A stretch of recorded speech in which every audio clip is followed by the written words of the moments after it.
Behringer-Crawford Museum presents Curator's Chat with our Curator of Collections, Jason French. This week's chat is all about love and romance through the centuries. Why, hello, Jason. It's another Curator's Chat. What are we talking about today? We're talking about romance and memory and how we communicate over time. Since we're thinking about Valentine's Day coming up, I pulled out a few things from our collection that kind of express that, how we meet people and we would fall in love and spend time together. Our earliest things here are invitations to dances, balls, cotillions, right here in Covington from the 1850s. One of them is actually for a Valentine party, basically, to remember Saint Valentine. In the 1850s and 60s, the middle of the 19th century, it was a lot more chaperoned and regulated how one met people and fell in love.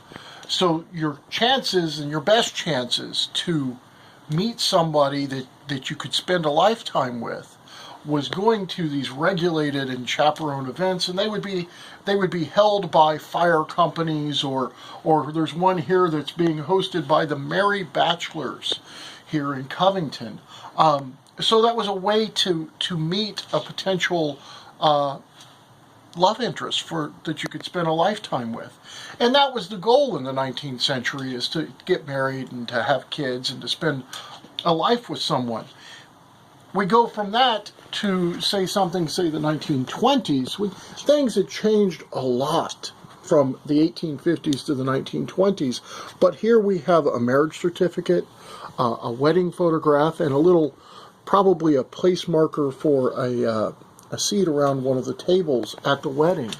All this time, though, once you found those people that someday you might marry, you would probably start corresponding with them in letters. And here are a stack of letters and a letter from World War II. Because writing letters is a good way to express your feelings. It's also just a simple way to communicate. Not everyone had telephones, and sometimes you were in places where you could not communicate through a telephone. In World War II, you couldn't call from the front. In Europe, home, that wasn't something that you could do, so you wrote letters. And the early phones, they were a way that we could communicate more instantaneously, especially in shorter distances. Longer distances was different.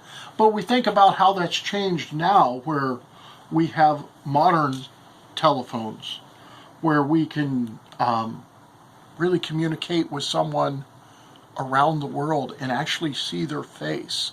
So it's interesting to me to see how romance has changed in the last 170 or so years, and there's examples of that right here.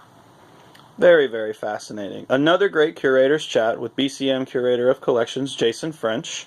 From all of us at BCM, have a great weekend. Bye.